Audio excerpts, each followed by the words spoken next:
అసెంబ్లీలో కమిషన్లో deputy CM బట్టి కేటీఆర్ మధ్య మాటల యుద్ధం. ప్రభుత్వంలో పనులు కావాలంటే 30% కమిషన్లు అడుగుతున్నారు కేటీఆర్. బిల్లుల క్లియరెన్స్కు 20% కమిషన్ డిమాండ్ చేస్తున్నారని ఆరోపణలట. దమ్ముంటే ఆరోపణలు నిజమని నిరూపించండి బట్టి గారు మాట్లాడుతూ ఉన్నారు. అయితే నిన్న వాస్తవాన్ని మా మిత్రులు కూడా చాలామంది కాంట్రాక్టర్లు ఉన్నారు. వారికి ఇప్పటికి కూడా రాష్ట్ర ప్రభుత్వం గత సర్కార్ లోపల చేసిన పనులకు బిల్లులు రాక తిరుగుతూ ఉన్నారు.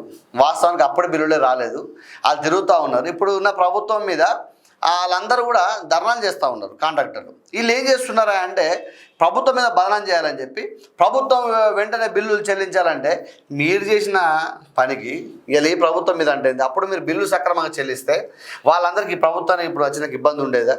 ఇంకా మళ్ళీ దీనికి తోడు బట్టి గారిని పట్టుకొని 30% కమిషన్లు అడుగుతూ ఉన్నారని చెప్పి ఆర్థిక శాఖ వారి దగ్గరనే ఉంది.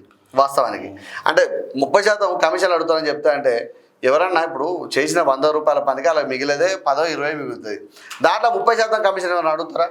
వాస్తవానికి అడగడానికో లేకపోతే చెప్పడానికో లేకపోతే బదనాం చేయడానికో తీరేనో కథ అని ఉండాలి కదా. అంటే గతంలో వాళ్ళు అడిగిన కావచ్చు, ఇప్పుడు మీరు కూడా అడుగుతున్నారని చెప్పేసి ఆయన ప్రశ్న. అంటే మీరే ఇప్పుడు కాంట్రాక్ట్లు ఎవరు హయాంలో చేసినారు? ఎగ్జాంపుల్గా టీఆర్ఎస్ హయాంలో. అంటే ఇప్పుడు 1000 అంచనాలు పెంచాలని మనం వార్తా కథలను చదివినాం. అంటే 1000 కోట్లది కాస్త 2000 కోట్లు చేసినప్పుడు మీరు అడిగిన సాధ్యమే. 30% 40% కమిషన్ ఇవ్వడానికి కూడా అది సాధ్యమే అవుతుంది వాస్తవానికి. కానీ ఈరోజు కాంగ్రెస్ పార్టీ అది పెట్టలేదు కదా. ఆ కాంట్రాక్టులు మీ వీళ్ళ ప్రభుత్వాలు చేయలే కదా, అంచనాలు పెంచలే కదా, ఎట్లా కమిషన్ అడుగుతారు? వాస్తవం అయితే ఇదే కదా. ఎస్టిమేషన్ వేసుకొని కోడ్ చేస్తారు, మళ్ళీ దాన్ని ఎందుకు వ్యయం ఎందుకు పెంచుతారు? మళ్ళీ అంచనాలు పెంచుతారు ఎందుకంటే సార్ వేయలే అని